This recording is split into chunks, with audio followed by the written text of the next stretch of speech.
TMS அவர்கள் ஒவ்வொரு கிருத்திகைக்கும் பழனிக்கு போறது அவருடைய வழக்கம்.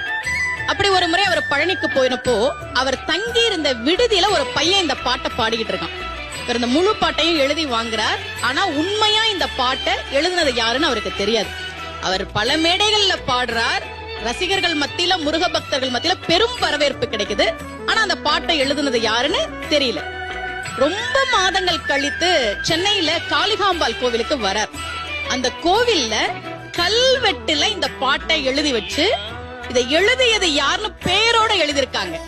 அன்னை ஆண்டவன் பிச்சி அருளியது. எழுதியவர் மரகதவல்லி என்கிற ஒரு பெண். முருகன் மீது தீராத பக்தி கொண்ட அவர் எழுதிய பாடல் யாரோ ஒரு சிறுவன் மூலமாக டிஎம்எஸ் கையில் வந்து சேர்ந்து அது உலகெங்கும் இன்று வரை பாடப்பட்டுக் கொண்டிருக்கிறது. டி.எம். சௌந்தரராஜன் அவர்களே பல மேடைகளில் ஆண்டவன் பிச்சி இல்லை என்றால் உள்ளம் உருகுதையா பாடல் இல்லை என்று சொல்லி